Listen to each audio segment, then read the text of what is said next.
Sainte Bernadette est née à Lourdes en 1844, fille de parents extrêmement pauvres. Au baptême, on lui donne le nom de Bernard de Marie, nom qu'elle utilisera plus tard lorsqu'elle deviendra religieuse, mais tout le monde l'appelle Bernadette. Elle était l'aînée de 4 enfants. Ses parents vivaient dans un sous-sol humide et misérable et son père travaillait occasionnellement comme nettoyeur de rue à l'hôpital. La petite fille a toujours eu une très mauvaise santé en raison du manque de nourriture suffisante et des mauvaises conditions du lieu où elle vivait. Dans les premières années, elle a souffert du choléra, ce qui l'a laissée extrêmement affaiblie, en partie à cause du climat hivernal terriblement froid de cette région. Bernadette souffrait d'asthme dès l'âge de 10 ans, ce qui comprimait les bronches provoquant des crises constantes d'étouffement et d'essoufflement. Cette maladie l'accompagnera et la tourmentera tout au long de sa vie. À la fin de sa vie, il souffrira également de tuberculose. Les paroles de Jésus se sont réalisées en elle. « Mon Père est le vigneron, il enlève tout sarment qui ne porte pas de fruits, et il taille tout sarment qui porte du fruit pour qu'il porte plus de fruits. » Jean 15 ans. Ce que disait saint Paul s'est également réalisé chez Bernadette.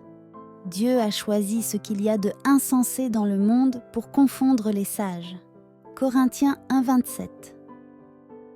À 14 ans, Bernadette ne savait ni lire ni écrire et n'avait pas non plus fait sa première communion car elle n'avait pas réussi à apprendre le catéchisme. Mais elle avait de grandes qualités. Elle priait beaucoup la Vierge et son comportement était exemplaire, altruiste, bon et honnête.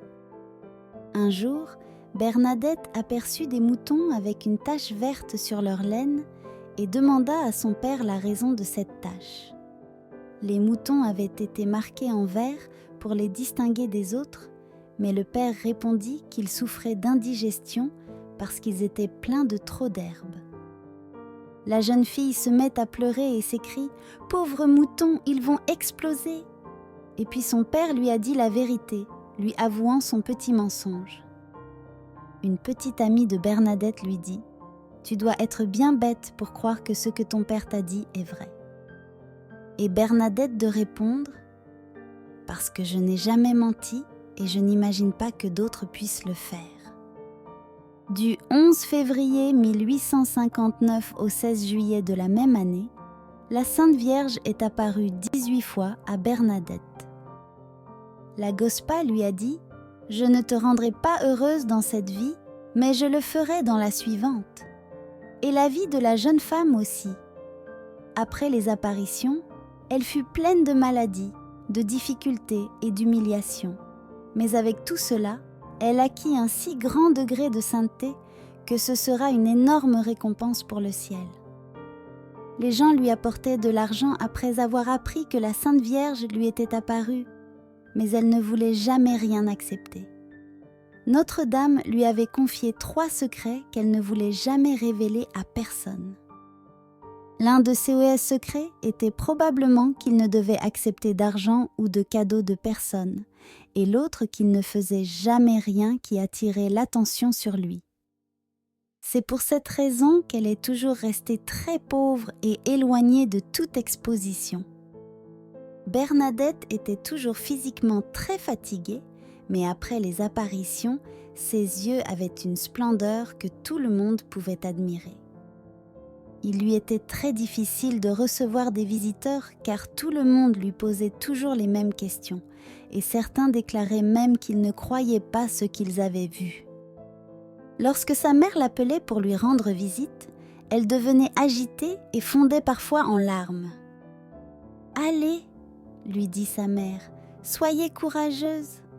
Et la jeune fille essuya ses larmes et sortit pour accueillir les visiteurs, montrant de la joie et beaucoup de patience, comme si tout cela ne lui coûtait aucun sacrifice, supportant souvent ceux qui voulaient se moquer d'elle. La Vierge lui avait dit de mâcher des herbes amères. Le maire lui dit « C'est parce qu'on vous a confondu avec un veau ?» Et la jeune fille lui répondit « Monsieur le maire, Quand vous mangez de la salade au déjeuner, est-ce parce que vous pensez que vous êtes un veau ? Tout le monde a ri en réalisant que la jeune femme était humble, mais pas stupide. Bernadette demande à être admise dans la communauté des filles de la charité. Il a fallu 9 ans pour l'admettre parce que sa santé était très mauvaise, mais elle a finalement été acceptée.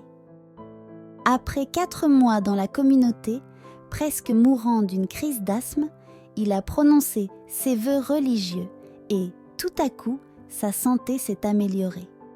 Dans la communauté, elle travailla comme aide et sacristine et souffrit pendant 9 ans d'une maladie très douloureuse. Lorsque survenaient les attaques les plus terribles, elle s'écria « Ce que je demande au Seigneur, ce n'est pas qu'il m'accorde la santé, mais qu'il me donne le courage et la force de supporter patiemment ma maladie et d'accomplir ce que la très sainte Vierge m'a recommandé. J'offre mes souffrances en pénitence pour la conversion des pécheurs. L'un des moyens que Dieu utilise pour s'assurer que les saints atteignent un haut degré de perfection est de permettre qu'ils soient mal compris, souvent par des personnes occupant des postes élevés qui croient faire le bien en les persécutant. Durant ses premières années de religieuse, Bernadette avait une sœur supérieure qui l'aimait totalement et jugeait négativement presque tout ce qu'elle faisait. Par exemple, à cause d'une douleur forte et continue que la jeune femme ressentait à un genou et qui lui faisait boiter légèrement, l'abbesse dit que Bernadette boitait pour qu'on puisse distinguer de loin la religieuse qui avait vu la Vierge. Tant de détails désagréables la faisaient souffrir. Elle ne s'est jamais plainte ni n'a été dégoûtée par tout cela. Elle se souvient très bien de la nouvelle que la Mère de Dieu lui avait donnée. « Je ne te rendrai pas heureuse dans cette vie, mais oui dans la suivante. » Sa vie dans l'ordre des Sœurs de Nevers dura 15 ans. Au cours des 6 premières années, elle travailla en se consacrant à de nombreuses tâches, notamment à la broderie des kits sacerdotaux. Mais elle fut traitée avec une grande indifférence par de nombreuses sœurs. Pendant les 9 années suivantes, il souffrit jour et nuit de 2 terribles maladies, l'asthme et la tuberculose.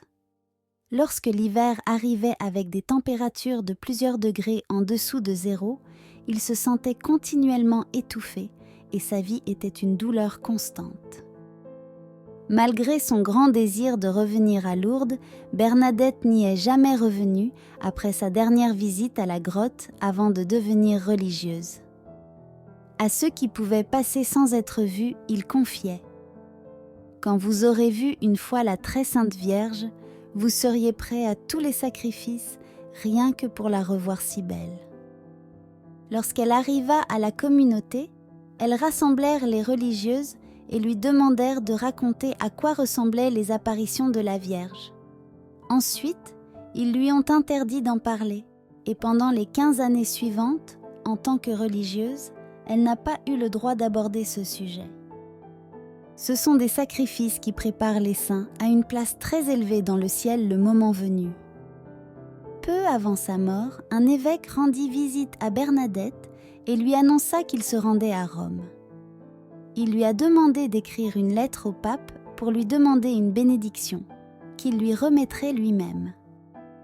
D'une main tremblante, Bernadette écrit « Saint-Père, quelle audace de ma part, pauvre religieuse, d'écrire au souverain pontife.